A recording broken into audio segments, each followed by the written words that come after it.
ஒவ்வொரு ஓமைகளுக்கு பின்னாலேயும் ஒவ்வொரு ஆவிக்குரிய சத்தியம் உண்டு. பொதுவாக ஓமைகள் என்பது உலகத்தை பொறுத்த வரைக்கும் ஒரு கடினமான காரியத்தை புரிய வைப்பதற்கு பயன்படுத்தப்படுவது தான் ஓமை. ஏதோ ஒன்று நமக்கு தெரியல அப்படின்னா ஒரு ஈஸியாக தெரிகிற ஒரு விஷயத்தை சொல்லி அந்த மாதிரி இருக்கும் அப்படின்னு சொல்லுவாங்க. அதுக்கு பேர் தான் ஓமை. ஆனால் நம்முடைய வேதத்தை பொறுத்த வரைக்கும் ஓமை என்பது வேதம் சொல்லுகிறது ஒவ்வொரு ஓமைக்குள்ளேயும் ஒரு ரகசியம் இருக்கிறது என்று சொல்லி. மத்திய எழுதின சுவிசேஷம் 13ஆம் அதிகாரம் 10-11 வசனங்களை வாசிங்கள் பார்ப்போம். அப்பொழுது சீஷர்கள் அவரிடத்தில் வந்து, ஏன் அவர்களோட ஊமைகளாக பேசுகிறீர் என்று கேட்டார்கள். அவர்களுக்கு அவர் பிரதியுத்தரமாக, பரலோக ராஜ்யத்தின் ரகசியங்களை அறியும்படி உங்களுக்கு அருளப்பட்டது, அவர்களுக்கோ அருளப்படவில்லை. அப்படின்னா ஏன் ஓமையாக பேசுகிறாருன்னா, அது உள்ள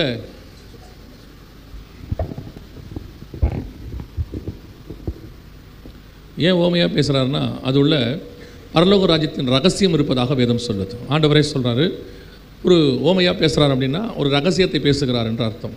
அதே நேரத்தில் அந்த ஓமையை நம்முடைய சீஷரிடத்திலே அவர் விளக்கமாக பேசுவார். நீங்கள் லூக்கா 15 வாசிச்சிங்கன்னு சொன்னால் 13, 15 எல்லாத்துலேயுமே ஓமைகளாக பேசுவார். அந்த ஓமைகளை பற்றி சீஷர்களுக்கு விளக்கமாக திருப்பி சொல்லுவார். ராஜ்யம்னா என்ன, ராஜ்யத்தின் புத்திரர்னா என்ன, விதை என்றால் என்ன, நிலம் என்றால் என்ன, எல்லாமே சொல்லுவார்.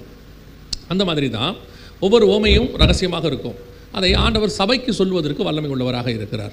காரணம், தம்முடைய சபை அதை தெரிந்து கொண்டு அந்த ரகசியத்தை தெரிந்து கொண்டு அது தெரிந்து கொள்வது மாத்திரமல்ல, அது போய் ஒரு கூட்டத்துக்கு சொல்ல வேண்டும். அதான் தேவனுடைய திட்டம். அதாவது இந்த முழு வேதாகமத்தினுடைய ஒரு மொத்த காரியத்தை நீங்கள் ஒரு 2 வார்த்தையில் அடக்கலாம் அப்படின்னு சொன்னால், ஆயத்தப்படுத்து இந்த 2 வரியில் முடிச்சிருந்து உங்களுடைய அந்த தோட்டத்தை பண்படுத்து, அப்புறம் பூமியை கீழ்ப்படுத்தி நிரப்புங்கள். ஆயத்தப்படுத்து எல்லாமே அது உள்ளே வந்துடும். அதில் ஆரம்பித்து நம்ம வரைக்கும் இப்போ அப்படி தான். ஆனால் நாம் இந்த ரகசியத்தை தெரிந்து கொள்கிறவர்களாக இல்லை. காரணம், நாம் அந்த ஓமைகளை வெறும் கதைகளாகவே படிக்கிறோம், அல்லது அந்த ஓமைகளை வெறும் ஓமைகளாக மட்டும் பார்க்குறோம். ஓமைகளுக்கு பின்னால் இருக்கிற ரகசியத்தை தனியாக உட்காந்து படிக்கும்போது கர்த்தரை அதை விளக்குவதற்கு வல்லமை உள்ள தேவனாகவே இருக்கிறார். அல்லேலூயா. இன்றைக்கி கூட நம்ம அப்படி ஒரு ஓமையை தான் பார்க்க போகிறோம். எந்த ஓமைனா, அத்திமரத்தினால் ஒரு ஓமையை கற்றுக்கொள்ளுங்கள், அதில் இளங்கிளை தோன்றி துளிர்விடும் பொழுது அப்படின்னு இருக்குது. அத்திமரம் என்பது எதை குறிக்கிறது அப்படின்னு பார்த்தீங்கன்னா, வேதாகமத்தில் அத்திமரத்தை இஸ்ரவேல் தேசத்திற்கு கர்த்தர் ஒப்பிடுகிறார். இஸ்ரவேல் தேசத்தில் நடக்கக்கூடியதான சம்பவத்தை கர்த்தர் சொல்லுகிறார். உதாரணமாக, இந்த அத்தி மரத்தை பற்றி பார்க்கும்பொழுது அவர் எருசலேமுக்குள்ளே நுழையும் போது, இயேசு எருசலேமுக்குள்ளே ஒவ்வொரு நாளும் நுழைவார். ஒரு நாள் கூட அவர் எருசலேமில் நைட்டு தங்கினது கிடையாது. வெளியே போயிடுவார். இயேசு காலையிலேருந்து சாயங்காலம் வரைக்கும் ஊழியம் பண்ணுவார். எருசலேம் பட்டணத்தை விட்டு வெளியே போயிடுவார். ஒவ்வொரு நாள் உள்ளே நுழையும் போது ஒவ்வொரு காரியத்தை செய்வார். அப்படி செய்யும் பொழுது ஒரு நாள் வரும்போது அத்தி மரத்தை சபித்து விடுகிறார். வரும்போது அத்தி மரத்தை பார்த்தா அதில் கனி இல்லாதபடிக்கு அப்படின்னு இருக்குது. அது கனி கொடுக்குற காலமாக இல்லாதபடினாலே அப்படின்னு இருக்குது. அது எதை குறிக்கிறது என்று சொன்னால், இஸ்ரவேல் அடிமைத்தனத்துக்குள் இருக்கிற காலத்தில் அவர் இஸ்ரவேலுக்குள்ளே வரும்போது அவரிடத்தில் கனிகளை எதிர்பார்க்கிறார். அதாவது அவர்கள் ராஜ்யபார காலத்தில் இருக்கும் பொழுது அவரிடத்தில் கனி இருக்கிற காலத்தில் அவர் கனி கொடுக்கவில்லை. அதே நேரத்தில் கனி கொடுக்க முடியாத காலம், ரோம சாம்ராஜ்யத்துக்கு அடிமைப்பட்டிருக்கிற காலத்தில் அவர் உள்ளே வரும்போது கனியை எதிர்பார்க்கிறார். ஆனால் அவர்கள் அப்பொழுதும் கனி கொடுக்கிறவர்களா இல்லை. கனி கொடுக்க முடியாத காலத்தில் கனி கொடுக்க முடியுமா அப்படின்னு கேட்டிங்கன்னா, முழு உலகமும் நல்லா கவனிச்சுக்கொள்ளுங்க, முழு உலகமும் சீர்கேடாக கொடுமையாக நிறைந்திருக்கும் போது நோவா என்கிறதான ஒரு மனுஷன் கனி கொடுக்கிறவனாக இருந்தான். அவன் உண்மையும் உத்தமமுள்ளவனாக இருந்தான், நீதிமானாக இருந்தான். அதே மாதிரி முழு சோதமும் கனி கொடுக்க முடியாத காலத்தில் இருக்கும் பொழுது அங்கே ஒரு நீதிமான் லோத்து என்கிறவன் காணப்பட்டான்.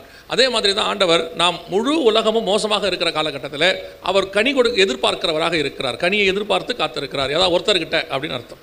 அப்போது அத்திமரத்தை அவர் சபிக்கிறார்னா என்ன அர்த்தம்? இஸ்ரவேல் தேசத்தை கனி கொடுக்க முடியாத காலத்தில் அவர்கள் செயல்பட வேண்டும் என்று எதிர்பார்க்கிற காலத்தில் அவர்கள் செயல்படாதபடியினாலே சபித்து விடுகிறாரு. பின்னாடி தான் இந்த ஓமை வருது. அடுத்த தடவை வரும்போது கேட்குறாங்க, ஆண்டவரே உங்களுடைய வருகைக்கு அடையாளம் என்னன்னு கேட்கும்போது, அத்திமரம் துளிர்க்கிறதை நீங்கள் காணும்போது, நான் அத்திமரம் என்றால் இஸ்ரவேல் தேசம், இஸ்ரவேல் தேசத்தை நான் சபித்திருக்கிறேன், அதாவது அவர்கள் கனி கொடுக்க முடியாதபடிக்கு செய்திருக்கிறேன். அவர்கள் மீண்டும் கனி கொடுக்கிற காலம் ஒன்று வரும். மீண்டும் இஸ்ரவேல் உருவாகி அது தேசமானது இளங்கிளை தோன்றி, அப்படின்னா ராஜான்னு அர்த்தம். ஏசாயா 11 இளங்கிளைக்கு ராஜா என்று கொடுக்கப்பட்டிருக்கிறது. அந்த ராஜா தோன்றி வரும் பொழுது அவர் வாசலருகே வந்திருக்கிறார் என்று அர்த்தம். ஏன்னா இவங்க வருகையை பற்றி தான் கேட்குறாங்க. 24:3 சீஷர்கள் கேட்கும்போது, உங்களுடைய வருகைக்கும் உலகத்தின் முடிவுக்கும் அடையாளம் என்னன்னு கேட்குறாங்க. அப்போது வருகை எப்போ இருக்கும் அப்படின்னு கேட்டால், இஸ்ரவேல் தேசம் உருவாகி அதில் ராஜான்னு ஒருத்தர் வரும்போது, இயேசு சொல்லும் போது கூட இஸ்ரவேலுக்கு ராஜா கிடையாது. இயேசு இஸ்ரவேலுக்கு ராஜா தான், ஆனால் அஃபிஷியலாக அவர் அப்பொழுது ராஜாவாக இல்லை. பாபிலோன் காலத்தில் அடிமைப்பட்டு போய்விட்டது. அதற்கு பிறகு இஸ்ரவேலுக்கு ராஜாவே கிடையாது. அதாவது பாபிலோன் காலத்திலையாக இருக்கட்டும், மேதிய பெர்ஷிய காலத்திலாக இருக்கட்டும், அதுக்கப்புறம் கிரேக்க சாம்ராஜ்யம், ரோம சாம்ராஜ்யம், எந்த காலத்திலும் இஸ்ரவேலுக்கு ராஜா கிடையாது. அவர்கள் அடிமைகளாகவே இருந்தார்கள். ஏறக்குறைய 3000 வருஷமாக அப்படி தான் அவர் இருக்கிறாங்க. இப்போ தான் 1948 இப்போ நீங்கள் அந்த தீர்க்க தரிசனம் இருக்க பார்த்தீங்களா, ஏசு சொன்னார் இல்லையா, இஸ்ரவேல் தேசம் உருவாகி வரும்பொழுது அப்படின்னு நம்ம சொல்கிறாங்க இல்லையா, அந்த தீர்க்க தரிசனம் நிறைவேறினது எப்போன்னு பார்த்தீங்கன்னு சொன்னால் 1948 மே மாதம் 14ஆம் தேதி இந்த தீர்க்க தரிசனமானது நிறைவேறினது. அப்பொழுது இஸ்ரவேல் தேசத்துக்கு ராஜா வந்தார். இஸ்ரவேல் தேசம் உருவாகி ராஜா வந்தார். ராஜானா இப்போ நம்ம காலத்தில் பிரசிடென்ட்டோ பிரைம் மினிஸ்டரோ அப்படின்னு சொல்லலாம். முதல் பிரைம் மினிஸ்டராக டேவிட் பென் கூரியன் அப்படிங்கிறவர் ஏறக்குறைய 3000 வருஷம் கழித்து வரார். அதாவது பாபிலோன் காலத்தில் இல்லாத ராஜாவானவர் 1948 நம்ம காலத்தில் தான் இஸ்ரவேலுக்கு ராஜா வருது.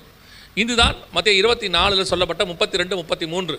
அதாவது அத்திமரம் துளிர்க்கிறதை நீங்கள் காணும்போது, அத்திமரம் என்றால் இஸ்ரவேல் தேசம் துளிர்த்து விட்டது, உருவாக்க தொடங்கிருச்சுன்னு அர்த்தம். அதில் இளங்கிளை தோன்றி அப்படின்னா என்ன அர்த்தம்னா ராஜா தோன்றி வரும்பொழுது அப்படின்னு அர்த்தம். இது நடக்கும்போது அவர் வாசல் அருகே வந்திருக்கிறார் என்று அர்த்தம் அப்படின்னு அர்த்தம். வாசல் அருகே வந்திருக்கிறார் என்று அறியுங்கள் அப்படின்னா இஸ்ரவேல் தேசம் உருவாகி அதுக்கு ராஜா வரும்போது இயேசு வாசல் கிட்ட வந்துட்டார். எந்த வாசல் கிட்ட வந்துட்டார், அதான் ரொம்ப கேள்வி. அவர் வாசல் இருக்குன்னா எந்த வாசல் அப்படின்னு கேட்டிங்கன்னா, வெளிப்படுத்தின விசேஷத்தில் 7 சபை இருக்கும்போது ஒவ்வொரு சபைக்கும் ஒவ்வொரு காரியத்தை சொல்லிகிட்டே இருக்கும்போது 7வது சபைக்கு மட்டும்தான் ஒன்று சொல்லுவார், இதோ நான் வாசல் அருகே நின்று கதவை தட்டுகிறேன் அப்படின்னு சொல்கிறார்.